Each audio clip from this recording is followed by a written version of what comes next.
Olá, amigos ouvintes da Divulgar. Hoje nós vamos fazer uma reflexão da revista Reformador, março de 2017, com um título bem peculiar. Dois sentimentos que, infelizmente, dificultam muito o nosso crescimento espiritual. É muito importante a gente falar sobre esses dois sentimentos: o egoísmo e o orgulho, as suas causas, seus efeitos e os meios que nós temos de destruí-los. Então, são palavras, essa página é de Allan Kardec, né? Das obras póstumas de Allan Kardec. Então vamos às informações, né, sobre como a gente pode, qual o meio que a gente tem de destruir esses dois sentimentos que tanto atrasam o nosso crescimento espiritual. É bem sabido que a maior parte das misérias da vida tem origem no egoísmo dos homens. Desde que cada um pensa em si antes de pensar nos outros e procura, acima de tudo, satisfazer aos próprios desejos, cada um busca naturalmente proporcionar a si mesmo satisfação, seja que preço for, sacrificando sem escrúpulos os interesses alheios nas mais insignificantes, como nas maiores coisas, tanto de ordem moral quanto de ordem material. Por toda parte, né? Nós estamos por toda parte, esse egoísmo, o primeiro eu, primeiro para o meu espeto, para a minha sardinha, e se não sobrar para o outro, o problema é dele, eu cheguei primeiro, né? É assim que a gente fala. E daí resultam todos os antagonismos sociais, todas as lutas, todos os conflitos, todas as misérias, visto que cada um só trata de despojar o seu próximo. Se é meu amigo, eu ajudo, eu divido. Se eu não conheço, não vou perder meu tempo. É assim que a gente pensa, ainda. O egoísmo, por sua vez, tem sua fonte no orgulho. A exaltação da personalidade leva o homem a considerar-se acima dos outros, julgando-se com direitos superiores, melindra-se com tudo o que é a seu ver, constitua ofensa a seus direitos. Qualquer coisa que me ofende, que me tira do eixo, que não é vantajoso para mim, eu já estou ofendida, eu já estou armando o meu barraco, eu já estou buscando meus direitos. Que direitos? Se eu reneguei o direito do meu irmão, se para eu ter meu direito eu passo por cima do direito do outro. A importância que por orgulho atribui à sua pessoa o torna naturalmente egoísta. Eu falei lá no início, né? O orgulho, a gente tem egoísmo por conta do orgulho, que a gente acha que é melhor do que todo mundo. O egoísmo e o orgulho nascem de um sentimento natural. O instinto de conservação. Todos os instintos de conserva têm por sua razão de ser a sua utilidade, visto que Deus nada pode ter feito que seja inútil. Ele não criou o mal. O homem é quem o produz, abusando dos bens divinos em virtude do seu livre-arbítrio. Desde que contido em justos limites, aquele sentimento é bom em si mesmo. É o exagero que o torna mal e pernicioso. Eu costumo dizer que tudo o que é demais é lixo. E dá-se a mesma coisa com todas as paixões que o homem frequentemente desvia do seu objetivo providencial. Deus não criou o homem egoísta e orgulhoso. Criou-o simples e ignorante. O homem é que se faz egoísta e orgulhoso. exagerando o instinto que Deus lhe concedeu para a sua conservação. Eu quero tudo para mim. Primeiro eu, segundo eu, terceiro eu de novo. Eu conheço uma pessoa que tempos atrás dizia isso para mim. Primeiro eu, segundo eu, terceiro eu de novo. E eu olhava para essa pessoa e dizia, meu Deus, qual será o futuro dessa pessoa? Hoje eu sei. Só. Primeiro eu, segundo eu, terceiro eu de novo. Como assim? Os homens não podem ser felizes se não viverem em paz. Isto é, se não os animar um sentimento de benevolência, de indulgência e de condescendência recíproca. Numa palavra, enquanto procurarem destruir-se uns aos outros. A caridade e a fraternidade resumem todas as condições e todos os deveres sociais. Contudo, elas pressupõem a abnegação. Abnegação é incomparável com o egoísmo e o orgulho. É vício.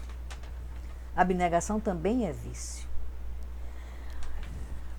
E disse-a que destruir o orgulho e o egoísmo é coisa impossível, porque são vícios inerentes à espécie humana.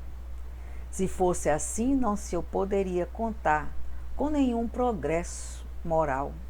Entretanto, desde que se considere o homem nas diferentes épocas transcorridas, não há como negar que evidente progresso se efetuou. Logo, se ele progrediu, por que não progredirá ainda? Por outro lado, não se encontrará homem nenhum sem orgulho e nem egoísmo? Será? Não se veem, ao contrário, criaturas de índole generosa em que parecem inatos os sentimentos do amor ao próximo e da humildade, do devotamento, da abnegação? Naturalmente, o número delas é menor do que os do egoístas, porquanto, se assim não fosse, não seriam estes últimos promotores da lei. Contudo, há muito mais criatura dessas que se pensa e se parecem tão pouco numerosas. É porque o orgulho se põe em evidência, ao passo que a virtude modesta se oculta na obscuridade. Eu costumo dizer que o bem, ele é silencioso, ele é calmo, ele não tem holofotes. O mal, ele precisa de holofotes, de divulgação, de escândalos. Não é verdade? Se, portanto, o egoísmo e o orgulho se contassem com as condições necessárias da humanidade, como a da alimentação para o sustento da vida, não haveria exceções.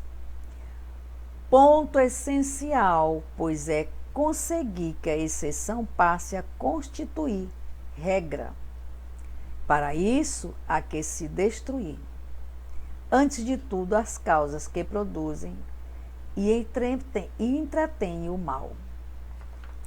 Identifique-se o homem com a vida futura e a sua maneira de ver se modificará completamente, como a do indivíduo que apenas por poucas horas haja de permanecer numa habitação má e que sabe ao sair que terá outra magnífica pelo resto dos seus dias. A importância da vida presente, tão triste, tão curta, tão efêmera, apaga-se para ele diante do esplendor do futuro infinito que se desdobra às suas vistas. A consequência natural e lógica dessa certeza é sacrificar o homem um presente fugídio a um porvir duradouro, ao passo que antes ele tudo sacrificava à vida presente, tomando por objetivo a vida futura. Pouco lhe importa estar um pouco mais ou um pouco menos nesta outra. Os interesses humanos passam a ser acessórios em vez de ser o principal. Quando o espírito começa a vislumbrar os desígnios de Deus, os sentimentos do bem, as coisas efêmeras passam a ser acessório e nunca mais o principal. E ele trabalha no presente com vistas a assegurar sua posição no futuro, sobretudo porque ele sabe em que condições poderá ser feliz. A causa do orgulho está na crença que o homem possui da sua superioridade individual. Ainda aí se faz sentir a influência da concentração dos pensamentos sobre a vida terrena, naquele que nada vê diante de si. O sentimento da personalidade é predominante e o orgulho reina absoluto. A incredulidade não é só impotente para combater o orgulho, como o estimula e lhe dá razão, negando a existência de um poder superior, a humanidade. O incrédulo apenas crê em si mesmo. É, pois, natural que tenha orgulho, enquanto nos golpes que o atinge apenas vê uma obra do acaso e se ergue para combatê-la. Aquele que tem fé percebe a mão de Deus e se submete. O Espiritismo é, sem contestação, o mais poderoso elemento de moralização, porque mina pela base o egoísmo e o orgulho, facultando um ponto de apoio à moral. Tem feito milagres de conversão, embora sejam apenas curas individuais e não raro parciais. Entretanto, o que ele tem produzido com relação a indivíduos constitui garantia do que produzirá em um dia sobre as massas. Não lhe é possível arrancar de um só golpe as ervas daninhas. Ele dá a fé, e a fé é a boa semente. Mas é preciso que essa tenha tempo de germinar e de frutificar. Eis a razão porque nem todos os espíritas já são perfeitos. Eu falo muito da fé, né? A gente precisa ser uma pessoa que tenha fé de dentro do seu coração. Não adianta falar assim, eu tenho fé. E no primeira oportunidade de uma dificuldade, a gente fica duvidando dessa fé. Nós fazemos muito ainda isso. A gente duvida da nossa fé na primeira oportunidade, que as coisas não saem ao nosso bem-querer, ao nosso modo, né? A gente fica duvidando. Até se pergunta assim, será que eu sou filho de Deus mesmo?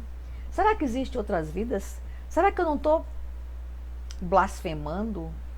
Meu Deus, eu rezo e tanta assombração que me aparece. Será que é verdade mesmo que existe o mundo da felicidade eterna? Nós somos assim, a maioria de nós, e eu me incluo, duvidamos da nossa fé a todo instante. E quando ele fala aqui, ele dá a fé, e a fé é a boa semente. Mas é preciso que esta tenha tempo de germinar, de frutificar. Essa é a razão porque nem todos nós espíritas já somos perfeitos. E ainda tem a caminhada a fazer. Para chegarmos à perfeição, à angelitude, é como o meu presidente do Centro Espírita fala, vidas e vidas e vidas e vidas, idas e voltas, até a gente entender que Jesus nos colocou aqui no plano terrestre para nós nos depurarmos, para nós nos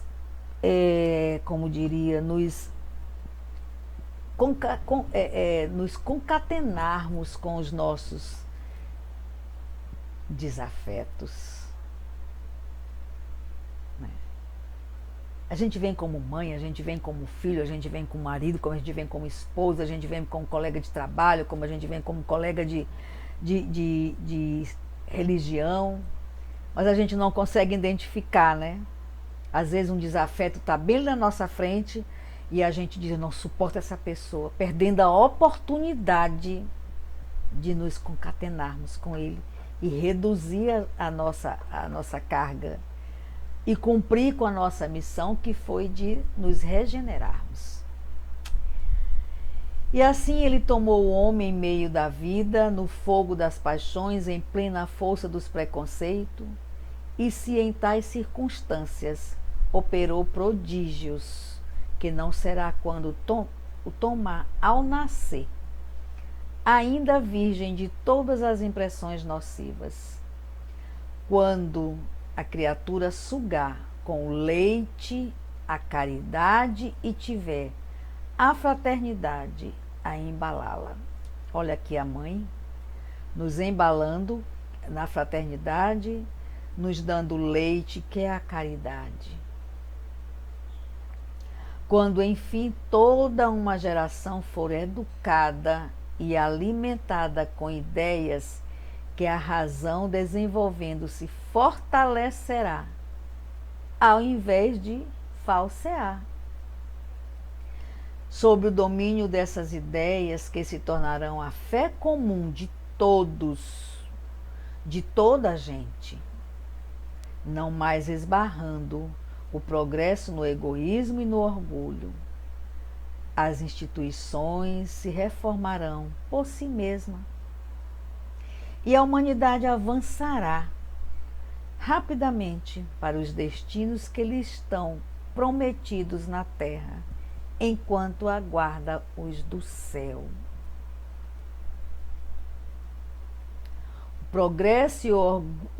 O progresso no egoísmo e no orgulho, as instituições se reformarão por si mesmas e a humanidade avançará rapidamente para os destinos que lhes estão prometidos na terra, enquanto aguardamos os do céu. Quando nós conseguirmos eliminar o egoísmo e o orgulho da nossa caminhada, a gente vai conseguir o que nos foi prometido aqui na terra, enquanto a gente aguarda os do céu. E assim a gente encerra a nossa reflexão de hoje, precisando que a gente faça uma análise, né, de como nós devemos destruir esses dois sentimentos que travam o nosso crescimento espiritual. Fazendo uma análise da nossa consciência, quais são as causas que nos levam a sermos egoístas, a termos orgulho profundo. E nós mesmos podemos definir e decidir como a gente pode destruir. A reflexão nos dá um leque, um caminho a seguir. Mas nós precisamos definir dentro de nós. Por que eu sou egoísta ainda? Por que eu sou orgulhoso ainda? E como eu posso retirar da minha caminhada esses dois sentimentos que tão destruidores? Tá certo? Vamos refletir. E mais uma vez eu quero agradecer esse momento, essa oportunidade, pedir que todos dêem um like, que todos se inscrevam no nosso site, na nossa página divulgar.net, né? Para que a gente possa continuar crescendo e tendo essa oportunidade de dividir com vocês essa revista tão consoladora que é o Reformador. Wanda Barros, para divulgar.net. Fiquem todos com Deus. Até a próxima.